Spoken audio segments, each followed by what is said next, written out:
Բարև ձեզ, սիրելիներս, մենք դեսել շարունակում ենք քննարկել Շրիմադ Բհագավատամը եւ այս պահին ուսումնասիրում ենք Տեր Բրահմայի աղոթքները։ Հույսով եմ, որ գնահատում եք, թե ինչքան խորը աղոթքներ է մատուցում Տեր Բրահման Գերագույն Աստծո ազնվորությանը։ Մենք ձեզ հետ քննարկեցինք, որ այդ աղոթքները իրենք բաժանվեցին երկու մասի։ Առաջին մասով Տեր Բրահման ինքը ներկայացրեց, թե ինչ ազդեցություն է կրում իր վրա Գերագույն Աստծո ազնվորության հետ հանդիպումը։ Երկրորդ մասով Տեր Բրահման ինքը սկսեց քննարկել կենդանի էակների դիրքը այս նյութական աշխարհում, թե ինչով են նրանք զբաղված, ինչպես են գործում եւ ինչ արդյունքների են հասնում։ Եվ հիմա դեռ Տեր Բրահման ինքը շարունակում է այդ թեման, որովհետեւ գլխավոր գաղափարը, որը այստեղ հնչեց, դա մի գաղափար է, որը փայփայում է Բհագավատամը։ Բհագավատամը ինքը նախատեսված է պերսոնալիստների համար, այսինքն այն ազնվորությունների համար, ովքեր բացարձակը ընդունում են որպես Գերագույն Աստծո ազնվորություն, որովհետև արեական գաղափարախոսության մեջ, ինչպես մենք տեսանք, ինչպես պնդեց հենց ինքը Բհագավատամը, եւ ես Բհագավատամը հենց դրա համար եմ հարգում, որ ինքը ամենասկզբից չի հերքում Գերագույն Աստծո ազնվորության ոչ մի այլ ասպեկտը, թեկուզ ինքը 100%-անի պերսոնալիզմին նվիրված սուրբ գրվածք է։ Ես միշտ այդ տեքստին վերադառնում եմ, եթե դուք հիշում եք, հնչեց այդպիսի տեքստ, որտեղ ասվեց, որ բացարձակը ինքը ընկալվում է կամ ճանաչվում է որպես Գերագույն Աստծո ազնվորություն, որպես իմպերսոնալ Բրահման, կներեք սկզբում, որպես իմպերսոնալ Բրահման, այսինքն այսպես կոչված համատարած միատարր լույսը, որպես գերհոգի եւ որպես Գերագույն Աստծո ազնվորություն։ Երբ որ խոսքը գնում է Գերագույն Աստծո ազնվորության մասին, արիացիները այստեղ 3 բաժանում են կատարում։ Առաջին բաժանումը կայանում է նրանում, որ Գերագույն Աստծո ազնվորությունը ինքը կարող է տալ մարմնավորումներ։ Եվ այստեղ շատ կարևոր է կարողանալ ճանաչել նախասկզբնական Գերագույն Աստվածությանը։ Երկրորդ ուրեմն բաժանումը դա այն է, որ Գերագույն Աստծո ազնվորությունը ինքը ունի հզորություն, եւ երրորդ բաժանումը այն է, որ Գերագույն Աստծո ազնվորությունը ինքը ունի նաեւ հմայք։ Եվ հոգեբանական տեսանկյունից կան կենդանի էակներ, որոնք ավելի շատ կապված են Գերագույն Աստծո ազնվորության հզորությանը, կան կենդանի էակներ, որոնք ավելի շատ կապված են նրա հմայքին, կան կենդանիներ, որոնք տարբեր բանով, տարբեր տոկոսայնությամբ կապված են եւ նրա ուրեմն հզորությանը եւ նրա հմայքին։ Եվ այդ բոլոր նախընտրությունների համար Գերագույն Աստծո ազնվորությունը ինքը տալիս է համապատասխան մարմնավորումը, որպեսզի եւ ինքը վայելի բազմազան վայելքներ, եւ կենդանի էակների նախասահմանումները կարողանա բավարարել եւ դառնալ նրանց երանության եւ երջանկության աղբյուրը։ Մենք հիմա տեսնում ենք, որ Տեր Բրահման ինքը ուրեմն լինելով եւ Բհագավատամը կներեք, ուրեմն լինելով բացարձակ պերսոնալ, ինքը ընդունում է, որ բացարձակը ինքը ընկալվում է 3 աստիճանով, չէ՞։ Եվ ուրեմն չնայած դրան, որ Բհագավատամը ինքը 100%-անի պերսոնալ սուրբ գրվածք է, ինքը չի հերքում։ Ինչու՞, որովհետև իրականում այդ բացարձակի այդ ասպեկտները իրանք ոչ թե այսպես ինչ-որ առանձին բաներ են, այլ դրանք ինքնաիրականացման ճանապարհին աստիճաններ են, որոնք կենդանիակը պարտադիր անցնում է։ Եվ մենք ձեզ հետ մոտավորապես խոսել ենք արդեն դրա մասին, որ եթե պատկերավոր խոսենք, նյութական աշխարհը դա բացարձակ մութն է։ Երբ որ մեր ժամանակակից սարքերը դուրս են գալիս մեր մոլորակից դուրս, իրենք ուրեմն տիեզերքը տեսնում են հենց այդպիսինը, որպես բացարձակ մութ, որտեղ լույսը տարածում են միայն աստղերը որոնք իրենք ուրեմն լուսավորում են իրենց շրջապատը, իսկ ամբողջ տիեզերքը ինքը խորասուզված է մթի մեջ։ Երբ որ կենդանիակները իրենք լուրջ են զբաղվում ինքնաիրականացմամբ եւ ձեռք են բերում հնարավորություն ազատագրվել նյութական էներգիայից, ապա առաջի վայրը, որտեղ իրենք հայտնվում են, դա բացարձակ լույսն է։ Եվ միայն նրանք, ովքեր կարողանում են հաղթահարել նաև այդ շերտը, իրենք հանդիպում են Գերագույն Աստծո անձնավորությանը որպես բազմազանության ղեկավար, այսինքն հանդիպում են Գեր Հոգուն։ Սա հոգեբանական տեսանկյունից շատ կարևոր փուլեր են։ Եվ համոզվելով Գեր Հոգու արդարության մեջ, կենդանիակը ինքը գալիս է բացարձակ խաղաղության, գալիս է մի այդպիսի հոգեվիճակի, որտեղ լցվում է իրական իմաստության եւ գիտելիքի վրա հենված իրական ուրեմն բանով, ասենք, իրական վստահությամբ դեպի Գերագույն Աստծո անձնավորությունը եւ հոգեբանորեն պատրաստ է դառնում նորից ընդունել հոգեվոր աշխարհի բազմազանությունը եւ նրա մեջ տեղի ունեցող արդարությունը։ Եվ այսպես կենդանիակը հավերժորեն, վերջնականորեն, ուրեմն համակերպվում է, ոչ թե համակերպվում է, այլ ընդունում է իր հավերժ դիրքը հոգևոր աշխարհում եւ հաստատվում է այն երանության մեջ, որը կենդանիակին ապահովում է տվյալ դիրքը։ Այսպես ուրեմն, սիրելիներս, մենք կարողանում ենք տեսնել, որ Տեր Բրահման հիմա ինքը խոսեց նրա մասին, որ այսքան ասեցի, որ սա բացատրեմ, էլի, ոչ թե բացատրեմ, այլ կրկնենք։ Ուրեմն մենք տեսնում ենք, որ Տեր Բրահման ինքը նորից գալիս է արիացիների կողմից, պերսոնալիստների կողմից շատ փայփայված մի գաղափարի, որը ինքը հնչում է այսպես, որ միայն Գերագույն Աստծո անձնավորության, բնավորության, նրա գործողությունների մասին խորը գիտելիքը կարող է կենդանիակին դուրս բերել նյութական աշխարհից։ Այսինքն, ինչի մասին է այստեղ խոսքը հոգեբանորեն։ Հոգեբանորեն խոսքը գնում է նրա մասին, որ քանի դեռ մեր ընկալման մեջ, մեր արժեքային համակարգի մեջ նյութական աշխարհը ինքը միակ իրականությունն է, կենդանիակը փորձ է կատարելու նյութական աշխարհում գտնել այնպիսի անձնավորությունների, որոնց կապվելով ինքը կարող է լինել երջանիկ։ Հիմա, որպեսզի կենդանիակը ինքը դուրս գա նյութական աշխարհից, ինքը պետք է զարգացնի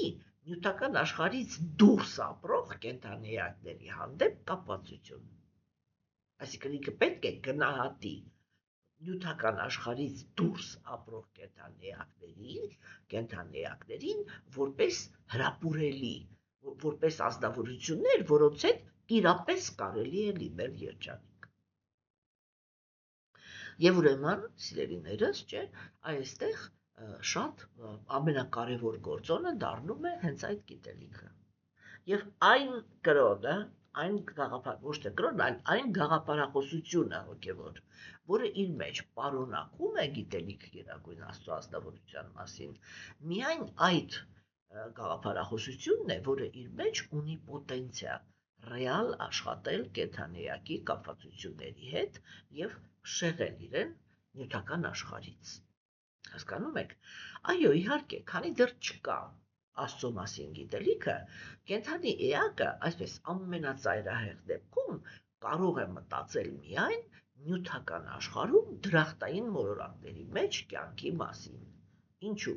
որովհետև իր պատկերացումները երջանկության մասին սահմանափակված են նյութական հարաբերությունների իրականությամբ։ Այստեղից են ծնվում այդ, այսպես ասենք, էլի, ոչ այդքան գրագետ գաղափարները, հասկանում եք, որ չգիտեմ, որ դրախտում տղամարդուն սպասում են 99 կույսեր, Հասկանում եք, որ ասենք, չգիտեմ էլի, այդ ամեն ինչի մեջ, տեսեք, այնքան կոպտություն կա, չէ, այդ բացարձակապես նրբությունից ազատ բաներ են էլի իրանք, կամ ասենք, որ ուրեմն դրախտում կենդանիակը ինքը ուղղակի վայելում է, եւ երբ որ ինքը թվարկում է, թե ինչն է վայելում, դա բացարձակապես նյութական աշխարհին բնորոշ վայելքի ձևերն են, հասկանում եք։ Հիմա սիրելիներս, չէ՞։ Եվ այստեղ մենք տեսանք, որ Տեր Բրահման ինքը խոսեց դրա մասին, եւ հիմա ինքը շարունակում է խոսել Գերագույն Աստծո անձնավորության, ուրեմն Գերագույն Աստծո անձնավորության գիտելիքի մասին քննարկելու արժեքը, հա։ Եվ մենք կարդանք տեքստը եւ շարունակենք ուրեմն մեր խոսակցությունը։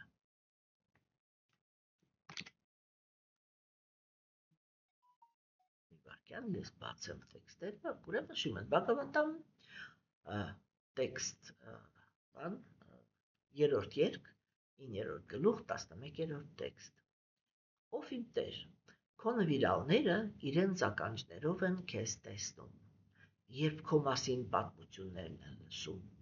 Լսելու ընթացքում այդպիսի նվիրալների սրտերը մաքրվում են, եւ դու նրանցում գահի ես բարձրացվում։ Դու այնքան ողորմած ես քո նվիրալների հանդեպ, որ հայտնվում ես նրանց առջև այն հավերժական տրանսցենդենտալ կերպարանքով, որի վրա նրանք մշտապես մեդիտացիա են անում, մտորելով քո մասին։ Ուրեմն ինչպես տեսնում եք, սա բավականին այսպես համարձակ տեքստ է, չէ, որտեղ այո արիացիները հանգիստ խոսում են նրա մասին, որ երբ որ կենդանիակը ինքը հասնում է մաքրության, ապա ինքը մեծ հաջողությամբ կարողանում է հաստատվել, ուրեմն կարողանում է հաստատվել Գերագույն Աստծո անձնավորության հետ հանդիպման փաստի մեջ։ Եվ ինչպես միշտ մենք դա անում ենք, եկեք տեսնենք, թե այստեղ ինչ կարևոր ինչ կարևոր մտքեր կային, որոնք արտահայտեց Տեր Բրահմանը։ Առաջին միտքը, որը Տեր Բրահմանը այստեղ արտահայտեց, ինքը կայանում էր նրանում, որ նվիրալները իրենք լսում են ականջներով։ Չէ՞։ Սա տեսնում են, կներեք, որ նվիրալները իրենք տեսնում են ականջներով։ Սա իրականում շատ հետաքրքիր գաղափար է, չէ՞։ Այսինքն նրանք, ովքեր որ լսում են Գերագույն Աստծո անձնավորության մասին, չէ՞, ընդհանրապես կենդանիակի նուրբ մարմինը ինքը ինչպես է կառուցված, չէ՞։ Ուղեղը ինքը ինչպես է կառուցված։ Ուրեմն զգայարանների միջոցով կենդանիակը ինքը ընկալում է արտաքին աշխարհը։ Եկեք սկսենք 0-ից, էլի։ Ինքը ընկալում է արտաքին աշխարհը։ Երբ որ ինքը այդ արտաքին աշխարհը ընկալեց, չէ, ուրեմն միտքը ինքը ընդունելով այդ իմպուլսները իր բանի մեջ, այսպես պատկերավոր ենք ասում, էլի, գլխի մեջ անում է վիզուալիզացիա։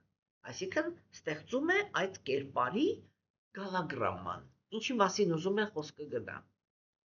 Անմիջապես ստեղծում է պատկերացումը, չէ՞։ Եվ դրա համար, այո, կարելի է ասել, չէ, որ կենդանիակը ինքը կարող է տեսնել լսելով։ Չէ՞։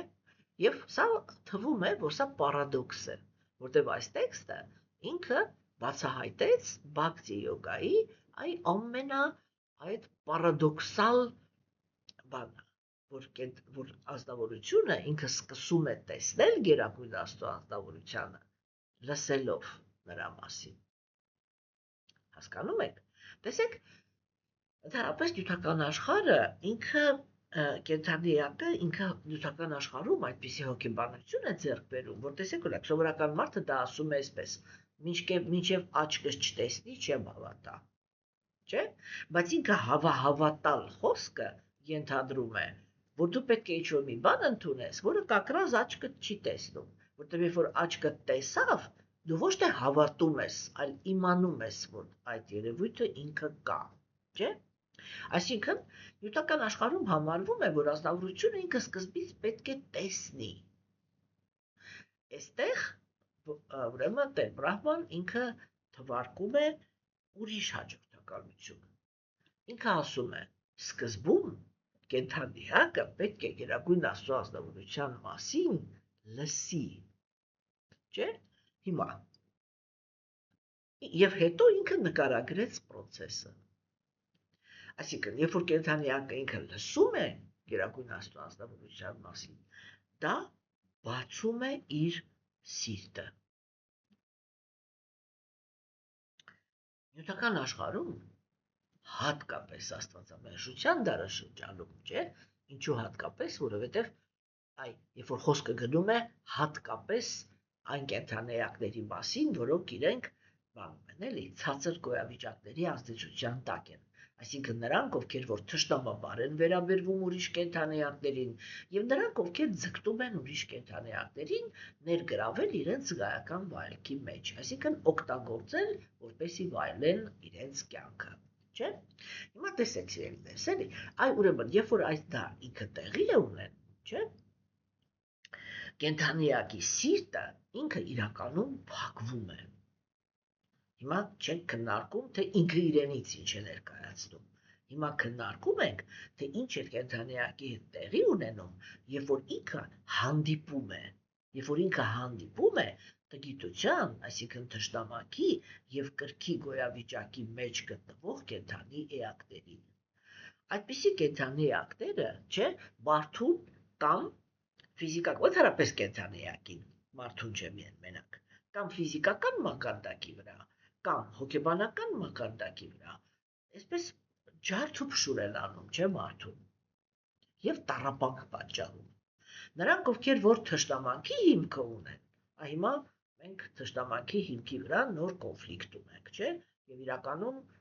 բոլորս էլ այսպես քարացած սպասում ենք, թե այս կոնֆլիկտը ինքը ինչով կարող է ավարտվել։ Ճիշտ է։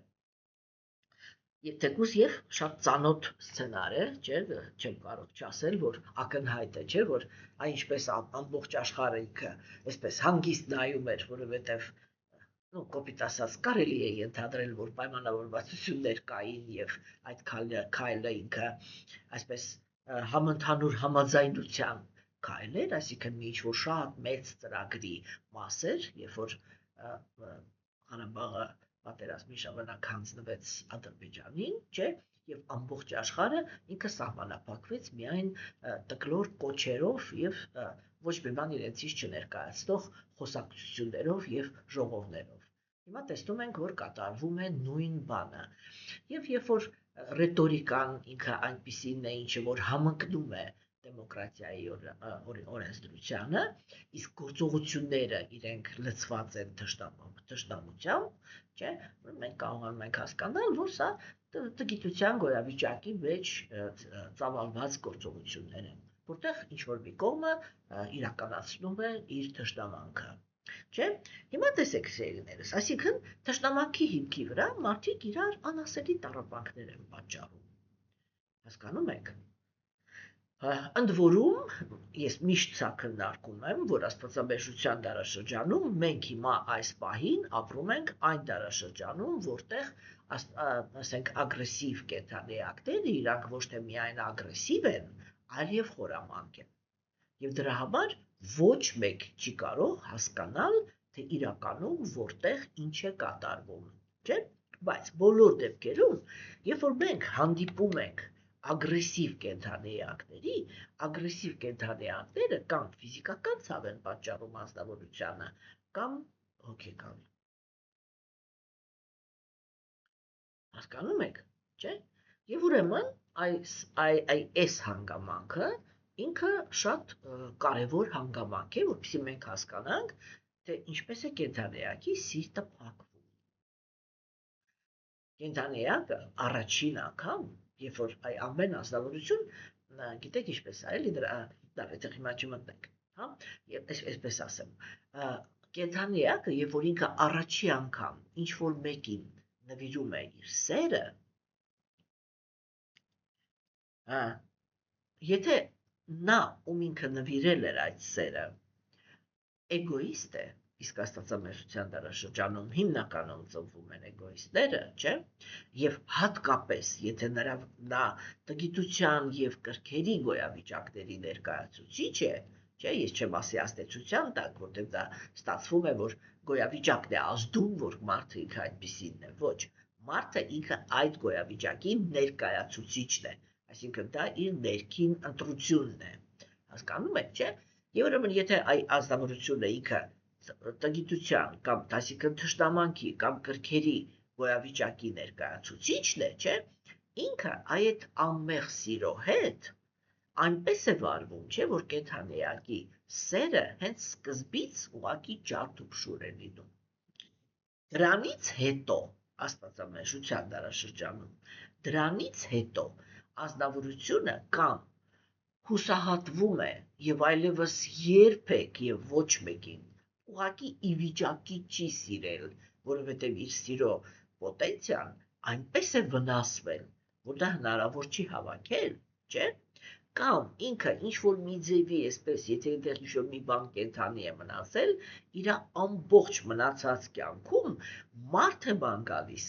որը այդ վերքը կբուժի։ Եվ սա կոչվում է փակ սիրտ։ Հասկանում եք։ Հիմա տեսեք, երբ որ կենդանիակը ինքը գալիս է եւ հանդիպում է Գերագույն Աստվածավորության մասին բանի, գիտելիքի, չէ՞։ Հիմա տեսեք օրինակ, մենք կարող ենք ասենք Աստված սեր է։ Եվ կենդանիակը ինքը երբ որ լսում է այդ գաղափարը, ինքը կարող է մի պահ ոնց որ մի թեթև իրան թուլացնի, որ ռեալ Աստված, այ հիմա պիտի ես հասկանամ, որ Աստված սեր է։ Բայց Աստված սեր է։ Եվ հետո գալիս են ինչ-որ այնպիսի բացատրություններ, կրոնը ինքը իրականացվում է այնպիսի բռնության եւ դաժանության ներքո, որ կենդանիակը ոչ մի կերպ չի կարողանում այդի կպցնի սիրո։ Հասկանում եք։ Եվ այդտեղ կենդանիակը ինքը շարունակում է մնալ լարված, որովհետև այստեղ էլ իրան թույլ չտվեցին մտածել, որ կարելի է անվնաս սիրել։ Հա, այսինքն կենդանիակը մի բռնության ձևից այսպես սահուն անցնում է մի հատ ուրիշ բռնության տակ ընկնելու process-ին։ Եվ սա կոչվում է կրոնական աղանդներ արիացիների կողմից, նույնիսկ այն, ինչ որ մենք այս մեր ժամանակներում ընդունում ենք որպես պետական կրոն, ընդունված կրոն, եսիմիջ, այդ իրանք ասում են ցանկացած կրոն, որը ինքը իր մեջ կազմակերպված է եւ ունի պաշտոններ, դա աղանդ է, որը սահմանափակում է իր հետևորդներին իրենով։ Իրական կրոնականությունը միավորում է ամբողջ մարդկությունը մի Աստծո տակ։ Всё։ Եվ եթե մենք 5 րոպե ասած առանց ավելորդ այդ նախապաշարմունքների էլի, ասած 5 րոպե մեր բանականությանը ազատություն տանք եւ թույլ տանք, որ ուղղակի այսպես սթափ մտածենք, մենք կտեսնենք, որ դա արիացիների կողմից ճիշտ գաղափար է, որը արտահայտվում է։ Կրոնը չի կարող, իրական կրոնը չի կարող բաժանել մարդկանց։ Հոգիներին, ավելի ճիշտ այսպես, չի կարող բաժանել։ Հասկանում եք։ Տեսեք, տեսեք, ասենք, մենք կարող ենք ասել, բայց չէ՞ որ երբ որ խոսում ենք մարմնավորումների մասին, մենք խոսում ենք դրա մասին, որ հոգևորը աշխարհում էլ կան տարբեր աստվածներ։ Այո, կան, բայց իրանք չեն ստեղծում թշնամանք։ Հասկանում եք։ Այս սա ինքը շատ կարևոր գաղափար է։ Հիմա, սիրելիներս, ուրեմն Տեր Բրահման եւ կենդանիակը, չէ, հիմա Տեր Բրահման ինքը տեքստում ասեց, որ նրանք ովքեր լսում են Գերագույն Աստծո անձնավորության մասին, իրանց սիրտը առաջին բանը, որ տեղի ունենում, սիրտը բացվում է։ Ինչի համար։ Հասկանում եք, որտեղ իրանք ստանում են մի անձնավորություն, եթե դա իրոք Աստծո մասին գիտելիք է։ Իրանք ստանում են մի անձնավորություն, որտեղ ամեն մի քայլը ինքը հավասարակշիռ էր։ Որովհետև ինչ ասեց Բրահման ամենասկզբում, այլ որ ինքը դայում էր Աստծուն, որը կանգնած է իր առաջ։ Իսկ ասես դու ազատ ես նյութական աշխարհի երկակիությունից։ Չէ, մենք կարող ենք ասենք Բրահման էլ չի հասկացել։ Բայց Բրահման ինքը ներկայացված է որպես նյութական աշխարհի նյութական բանականության մարմնավորում։ Այսինքն դա նշանակում է, որ ինքը իր 5 մատի պես գիտի նյութական աշխարհի հոգեբանությունը։ Ինքը գիտի, թե նյութական աշխարհում ապրող կենդանիների սրտի մեջ ինչ կա, ինչ չկա, եւ երբ որ ինքը հիմա նայում է այն ազնվորությանը, որի իր առաջ կանգնած է, ինքը այդ ազնվորության մեջ չի տեսնում ոչ վախ, ոչ ատելություն, ոչ ջղայնություն, ոչ անարդարություն, ոչ ագահություն, չէ՞ որ այդ բոլոր գործոնները իրենք շատ յուրահատուկ ազդեցություն են թողնում մարդու արտաքինի վրա, չէ՞։ Եվ ասենք, տեսեք, հիմա մենք կարող ենք մտածել, որ այն մարդիկ, որոնք իրանք այսպես պայծառ արտաքին ունեն, իրենց լավ են զգում, երջանիկ են զգում, իրանք բան են, առաքինի են, իսկ նրանք, ովքեր այսպես տանջված դեմքեր ունեն կամ չգիտեմ ինչ, իրանք վատ մարդիկ են։ Ուրեմն շտապում եմ ձեզ հիասթափեցնել։ Ուղղակի հակառակը։ Այսինքն մենք պետք է նայենք, տեսնենք, որտեղից պիտի սկսվի անալիզը։ Մենք պետք է նայենք, թե ինչպիսին է հասարակությունը։ Եվ եթե հասարակությունը ինքը արատավոր է, եւ մարդը ինքը երջանիկ տեսք ունի, դա նշանակում է, որ իր մեջ ծաղկում է արատը եւ ինքը արատավոր միջավայրում իրան զգում է ինչպես ձուկը ջրում։ Հասկանում եք։ Եվ ուղղակի հակառակը, եթե մենք կարողանում ենք տեսնել, որ հասարակությունը ընդհանուր առմամբ արատավոր է, չէ՞, իսկ ինքը երբ է արատավոր։ Արիացիների գնահատմամբ ինքը արատավոր է, երբ մսակեր է, այսինքն սպանություններ է գործում ուղղակի իր վայելքի համար, հա։ Երբ որ ինքը մսակեր է, երբ որ ինքը կապացություն ունի ինտոքսիկացիաների հանդեպ, խմել, ծխել, չգիտեմ, թմրամիջոցներ օգտագործել եւ այլն, չէ, ինքը արատավոր է, եթե ինքը ազարտի հանդեպ բան ունի, հակում ունի, հա, այսինքն ինչ-որ բանը հեշտ ձեռք բերելու կամ հեշտ կորցնելու, եւ ինքը արատավոր է, եւ ձգտում է ազատ զգայական վայելքի, չէ՞։ Հիմա տեսեք, եթե այդ միջավայրը կա եւ այդ արատները իրանք ծաղկում են, էլ մնացածի մասին էլ չենք խոսում, ագահություն, խաբեություն, խորամանկություն, կեղծավորություն, բան, եթե հասարակության մեջ այդ երևույթները ծաղկում են, ով կարող է այդտեղ կոպիտ ասած լավ կամ առաքինի անձնավորությունը այդ միջավայրում իրան լավ զգա։ Իհարկե ոչ։ Հասկանում եք, այսինքն մենք պետք է առաջի հերթին նայենք ինչ միջավայրի հետ գործ ունենք, հետո նոր նայենք, թե այդ միջավայրում ով է իրան լավ զգում։ Եվ եթե ինքը արատավոր միջավայրում իրեն լավ է զգում, դա նշանակում է, որ ինքը արատավոր անձնավորություն է։ Հիմա, իսկ առաքինի անձնավորությունները արատավոր միջավայրում չեն կարող իրենք իհարկե իրանց ինչ-որ մի կերպ ճնշված են զգում, չէ՞։ Եվ երբ որ իրանք իրանց ճնշված են զգում, այդ ճնշվածությունը անպայման արտահայտվում է իրենց արտաքինի վրա։ Հասկանում եք, չէ՞։ Եվ հակառակը, երբ որ մենք նայում ենք միջավայրին եւ տեսնում ենք, որ ինքը միջավայրը մաքուր է, հասկանում եք, չէ՞, այդտեղ արատավորները չեն կարող երկար մնալ, որովհետև իրանք իրենց արատը, ներքին արատը իրականացնելու դաշտ չեն գտնում։ Եվ իրենք կամ ճնշվում են եւ հեռանում։ Հա? Բան էլի, слишком много было чистоты։ Եվ եթե մենք ուզում ենք ազատվել արատավոր մարդկանցից, չէ՞, մենք մեր շուրջը պետք է պահպանենք մաքրության սկզբունքները։ Եթե մաքրության սկզբունքները պահպանվում են, խորը արատավոր ազնվորությունը ինքը այդտեղ չի կարող մնալ։ Այդտեղ կարող են մնալ մենակ նրանք, ովքեր իրենց մեջ ունեն առաքինություն, կամ նրանք, ովքեր որ ուզում են առաքինությունը զարգացնել։ Երկուսն էլ դա բացարձակ անվտանգ միջավայր է։ առաքելության տեսանկյունից էլի, հասկանում եք, հիմա ուրեմն Տեր Բրահման ինքը այս բանով, այս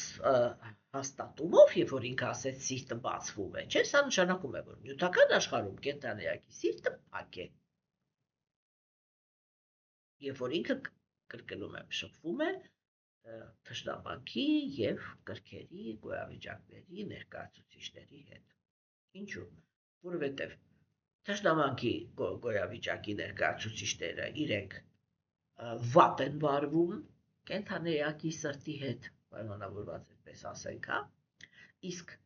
կրքի գոյավիճակի ներկայացուցիչները իրենք շահագործում են կենդանիակի սիրտը։ Մի դեպքում ցավ է ապրում,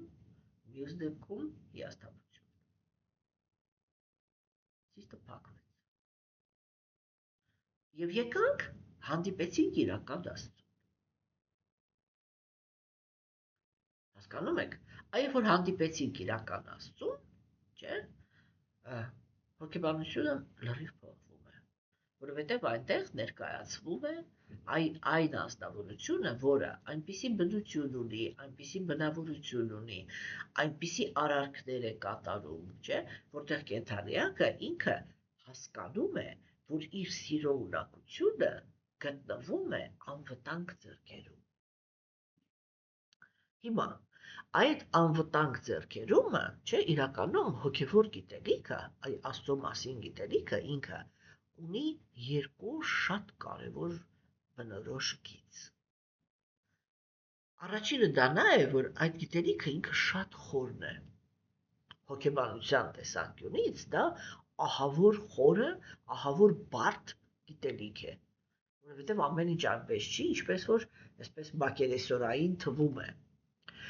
Մենք ձեզ հետ քննարկել ենք, որ ես ամենասկզբից նույնիսկ ասել եմ, չէ, որ մենք Բագավատամը քննարկում ենք այդ շերտով, որ Բագավատամը ինքը ունի առնվազն, ես հələ 3 եմ թվարկում, որտեղ դրանք շատ ակնհայտ կոպիտ շերտեր են,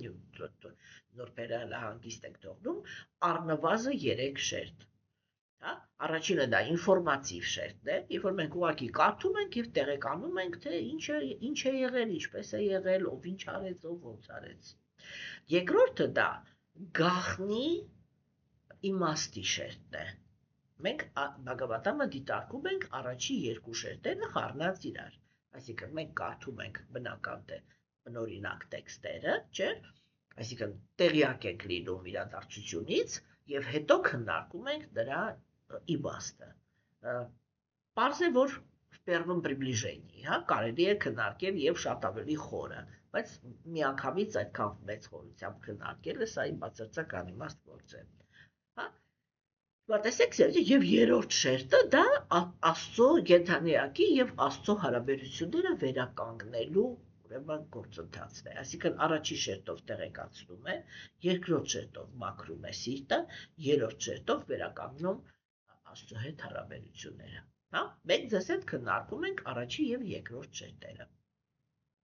Հիմա տեսեք, եւ սա խորություն է ուզում։ Հասկանում եք, այսինքն դա այդքան այդպես ակնհայտ չի։ Այլ ներքին իմաստը, որը մենք ձեզ հետ կքննարկենք, մոտ 15 տարի առաջ ես առանց այսպես էլի այստեղ արդեն բացարձակ առանց ավելնորդ համեստության կարող եմ ասել, որ առաջի հերթին ուրեմն այդ շերտը բացել է իմ ամուսինը, ես հետո շարունակել եմ այդ գործը եւ ասկան ինքը տվել է 4-ից 8-րդ երգերի գլխավոր բանալիները, ես հետո այդ ամեն ինչը մանրամասը 15 տարի բացահայտել եմ այն ամենաառաջի երգից, հիմա ասել ենք 11-րդ երգ։ Հասկանում եք, չէ՞։ Ուրեմն եւ այս շերտը ինքը ընդհանրապես չէր քննարկվում։ Բակտիվիդոն Թակուրը ինքը հենց այդպես էլ ասում է եւ հենց այդ իր արտահայտությունն է դարձել մեզ համար ոնց որ բան էլի այդ քննարկումը դնելու հիմք, երբ որ ինքը իր գրվածքներից մեկում ներմուծության մեջ խոսում էր նրա մասին, որ բոլոր հոգևոր հեղինակությունները իրենք խոսում են նորեկների համար եւ արդեն տրանսցենդենտալիստների համար եւ նրանք ովքեր պիտի անցնեն սրտի մաքրագործությունը ինքը հենց այդպես էլ ասում է մնացել են անտեր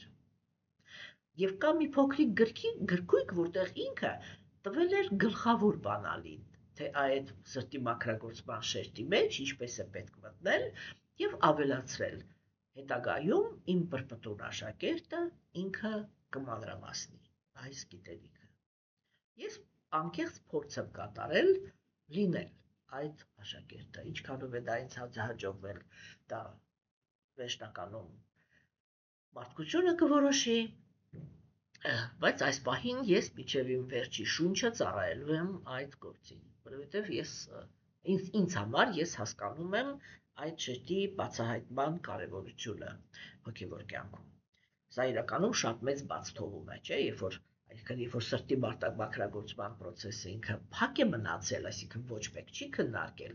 դա նշանակում է, որ նորեկները միշտ մնում են նորեկի վիճակում, հա, տրանսցենդենտալիստները միշտ մնում են տրանսցենդենտալիստ, այսինքն ճանապարհ չկա, ճանապարհը այստեղից այնտեղ բաց չի։ Սա ահռելի բաց թողում է, երբ որ մենք առաջի անգամ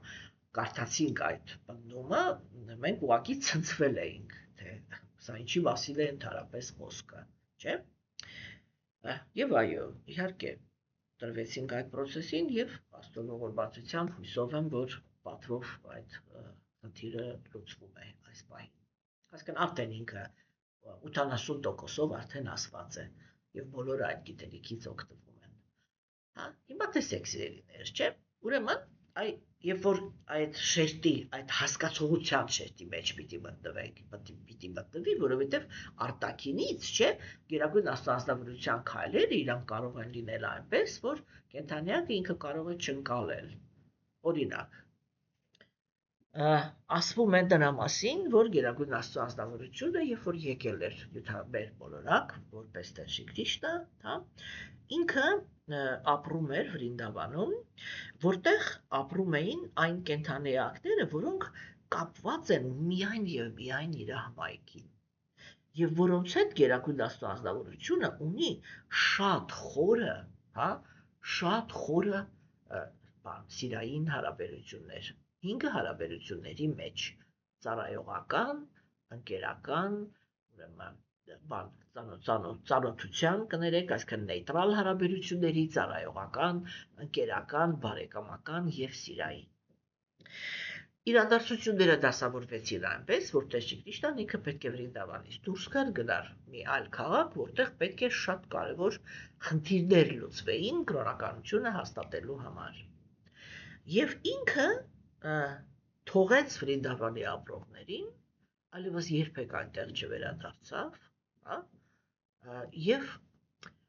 այդ արտաքինից թվում է, որ սա ինչ սեր ընդհանրապես, այսպիսի դաժանությամբ ինչպես կարելի էր վարվել, չէ՞։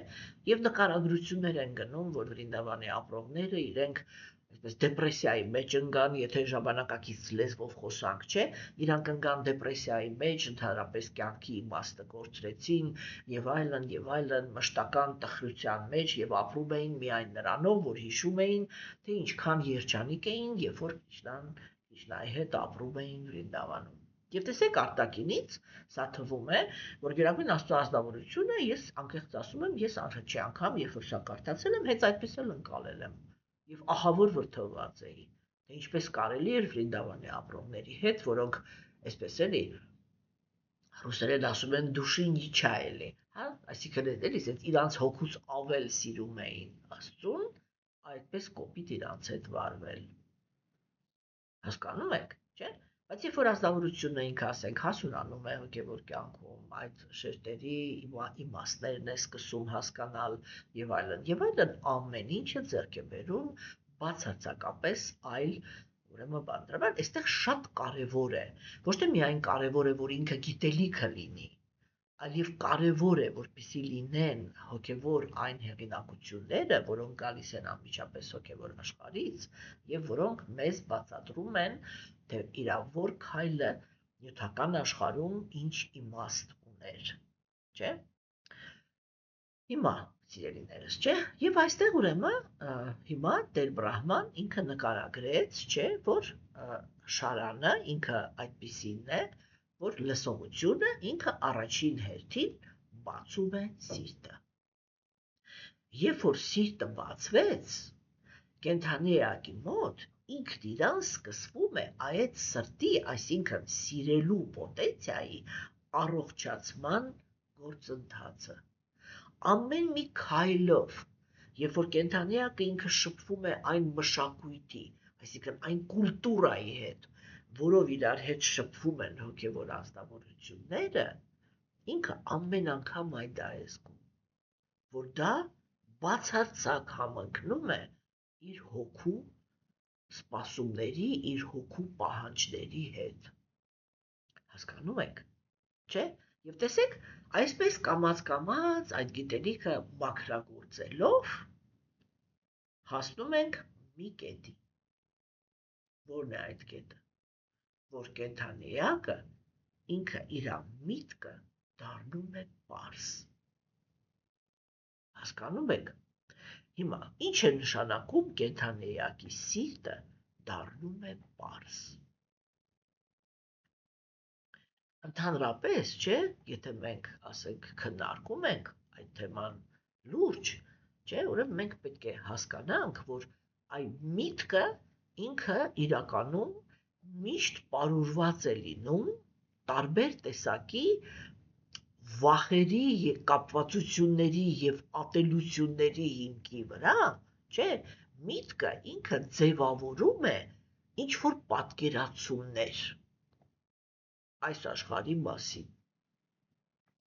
Հասկանում եք։ Հիմա, եւ տեսեք, իսկ դա նշանակում է, որ միտքը ինքը աշխարհին նայում է վախի միջով։ Միտքը նայում է հույսերի միջով։ Միտքը նայում է իլյուզիաների միջով, երբ որ ինչ-որ բաներ է երևակայում այս աշխարհի մասին, որ այս աշխարհում կա այս վայելքը կամ այն վայելքը, իսկ իրականում է այս աշխարհում այդ չկա, չէ՞։ Հասկանում եք։ Եվ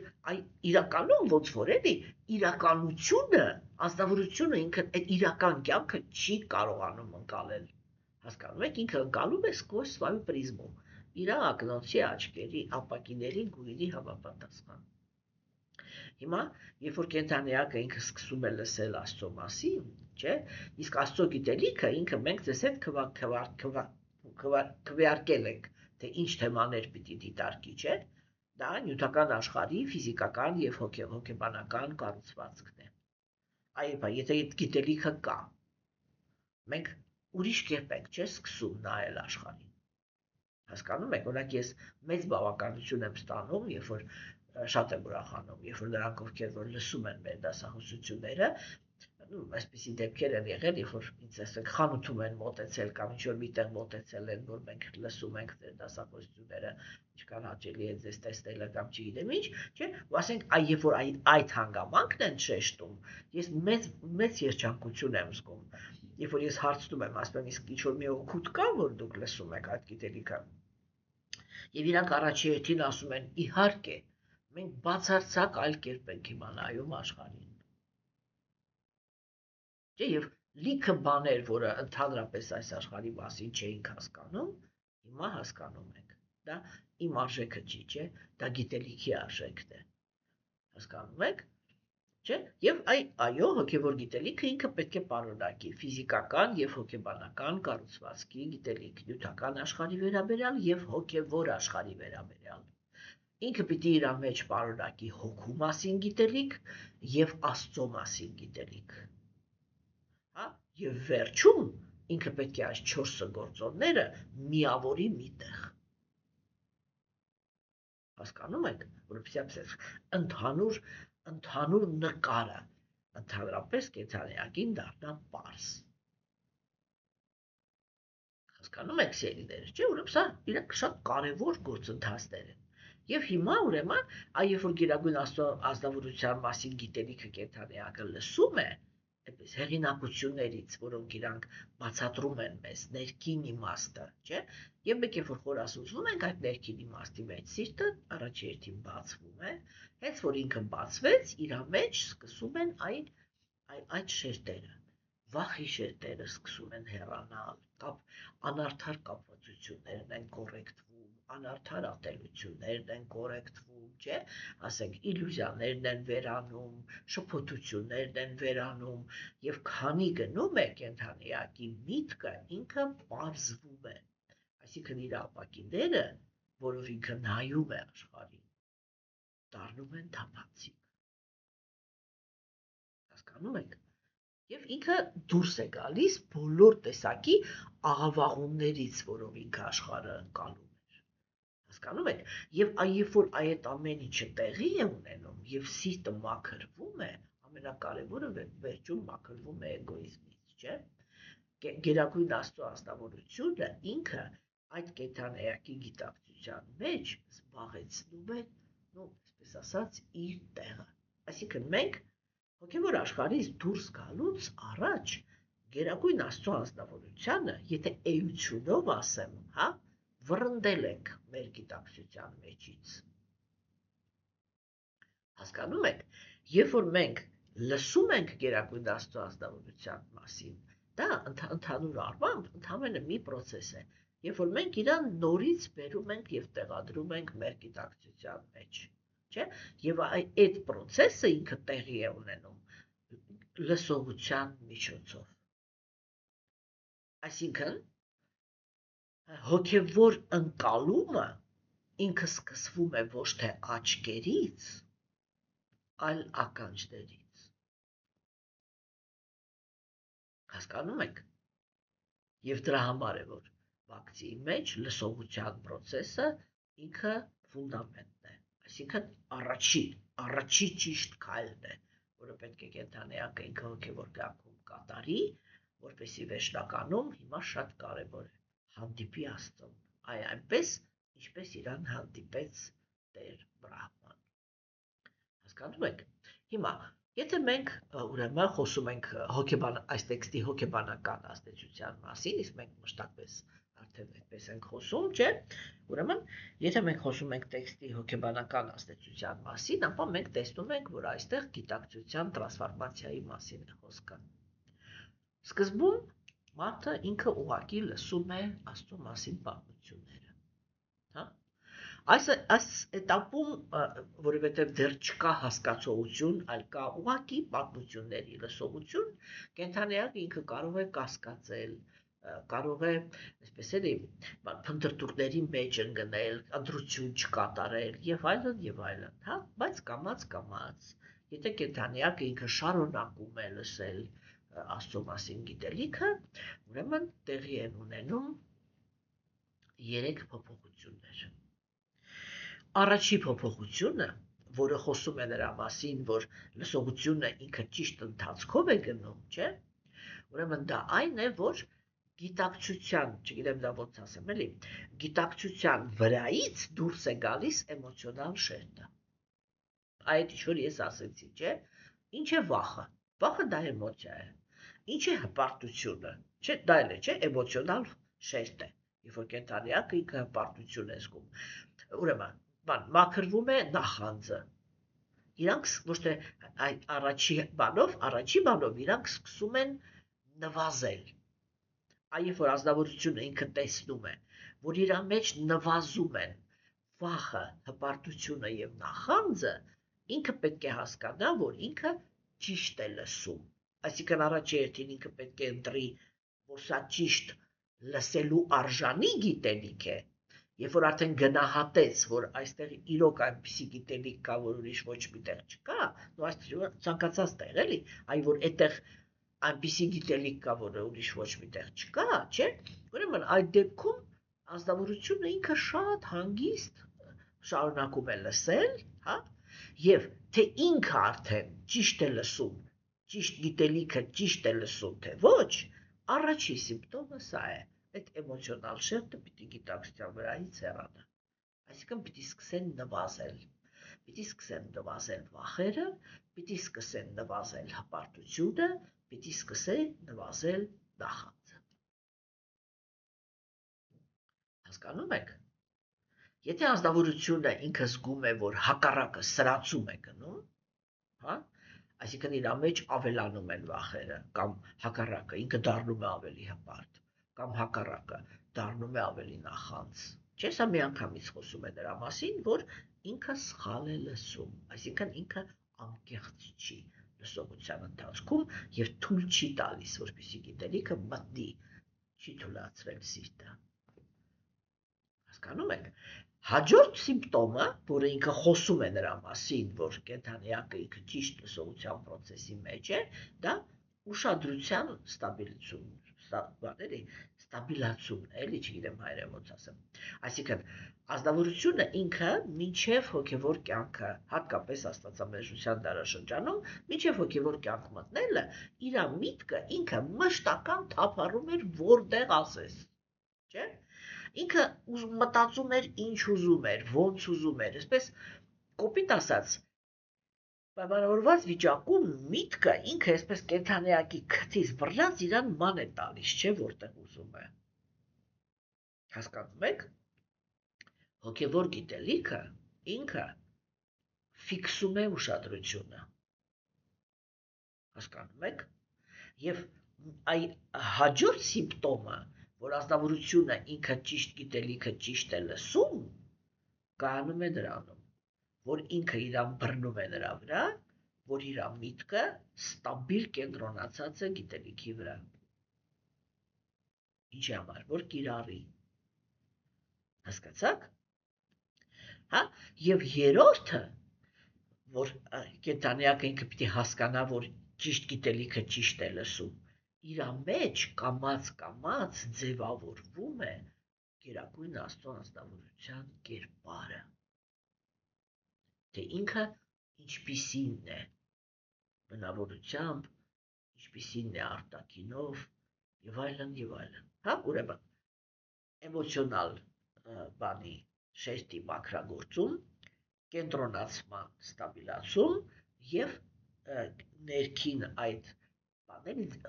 գերագույն Աստծո ազնվորության ներքին աշխարհում իր կերպարի ձևավորումը։ Այս 3 պունկտերը իրանք խոսում են նրա մասին, որ կենդանիակը ինքը ճիշտ է լսում, հա, այսինքն ինքը թույլ է տվել, որ սիրտը բացվի եւ այդ գիտելիքը մտնի իր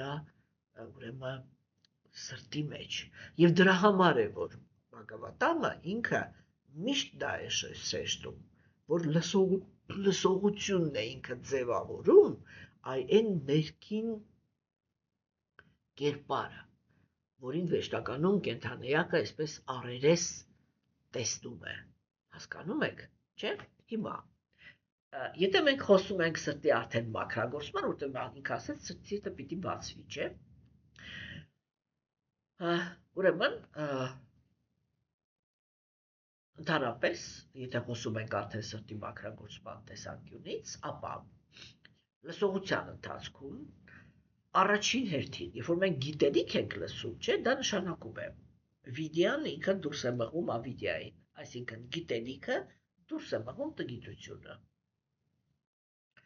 Ինչպես ենք մենք իմանում, դա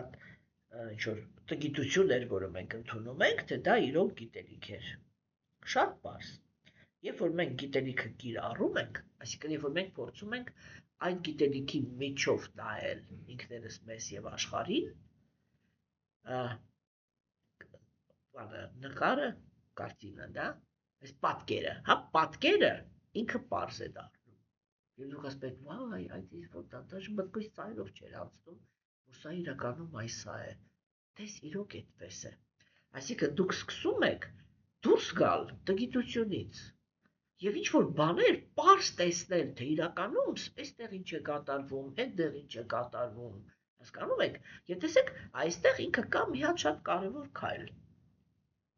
Երբ որ տգիտությունը ինքը դուրս է գալիս եւ մտնում է գիտելիքը, չէ՞։ Եթե մարդը ինքը տրված է կեղծ եսին, այսինքն գոռոզություն ունի, ինքը այդ գիտելիքը, ես պատկերավոր եմ միշտ ասում, վերցնում է որպես կոպալ եւ սկսում է այդ գիտելիքով խփել մարդկանց գլխին։ Իր առավելությունը հաստատելու համար։ Գիտելիքը երբեք չի կարելի այդպես շահագործել։ Առաջին հերթին գիտելիքը պիտի օգտագործվի սեփական իմաստությունը ավելացնելու համար։ Հա, հասկանում եք, եւ երբ որ կենդանիակը ինքը ավելացնում է իր իմաստությունը, չէ՞, ուրեմն այդտեղ սկսում է հալել իր կեղծ եսը, այսինքն այդ գոռոզությունը։ Հա, հետո անպայման կենդանիակը ինքը պետք է տեսնի, որ սկզբից ինքը կարգավորում է իր նյութական կապվածություններն ու ատելությունները։ Եթե ինքը ճիշտ է ընկալում գիտելիքը, դա անհնար է, որ ինքը չտեսնի, թե ինքը ինչքան անարդար կապվածություններ եւ ատելություններ ունի։ Հասկանում եք։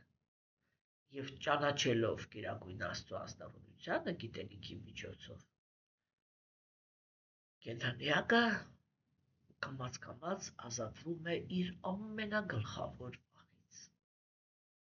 նյութական կյանքը կորցնելու վախից, այսինքն մահվանից։ Հասկանում եք։ Եվ երբ որ կենդանիակը ինքը լսում է Գերագույն Աստծո ազնվորության մասին գիտելիքը, չէ, առաջին հերթին ինչ որ տեղի է ունենում, դա նա է, որ մաքրագործումը կատարում հենց ինքը Գերագույն Աստծո ազնվորությունը։ Եվ դրանով է, որ բոլոր վակցին ինքը տարբերվում է մնացած բոլոր ճանապարհներից։ Հասկանում եք,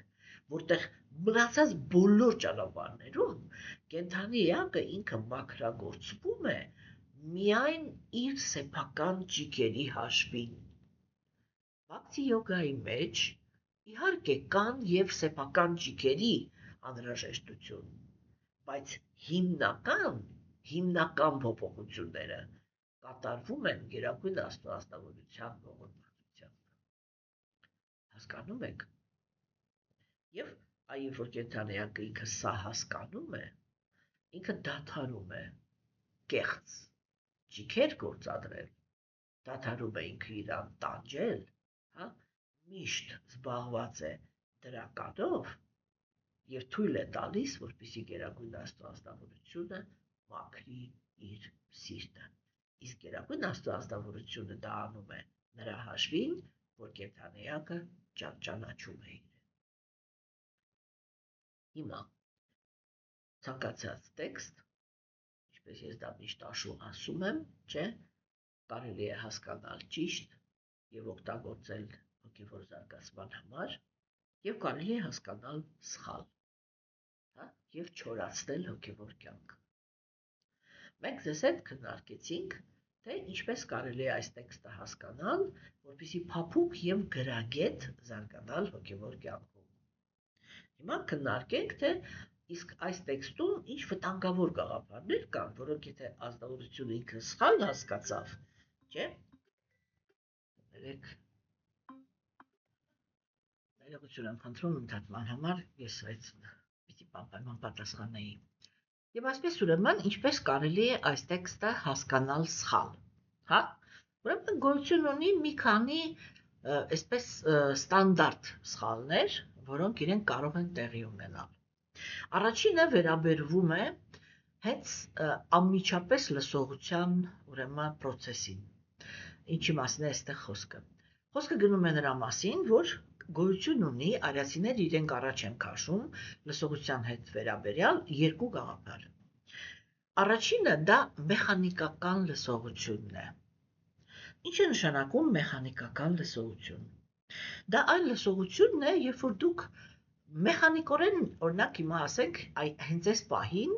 նստած եք էկրանի առաջ եւ դիտում եք այս տեսահոլովակը, կամ հեռախոսով ականջների մեջ դրած լսում եք այս դասախոսությունը, բայց ուշադրությամբ դուք ուրիշ տեղ եք։ Ուշադրությամբ այդ պահին կարող եք մտածել ձեր նյութական գործերի, խնդիրների, անձնական կյանքի, չգիտեմ, սեփական ողբերի եւ այլնի մասին, չէ՞։ Ինչու ոչ մեկ-մեկ եւ ուրախությունների, տարված լինեք երջանկությունով եւ այլն եւ այլն։ Այսինքն մեխանիկական լսողությունը դա նա է, երբ որ ականջը տրամադրված է կամ աչքերը տրամադրված են, հա, իսկ ներքին լսողը ոչ։ Հա, ուրեմն ազնվորությունը ինքը կարող է գալ այն եզրակացության, որ մեխանիկական լսողությամբ կարելի է ստանալ այն արդյունքները, որը այստեղ Տեր Բրահման ինքը ուրեմն թվարկեց։ Իրականում մեխանիկական լսողությունը այսպիսի արդյունքներ տալ չի կարող։ Հասկանում եք։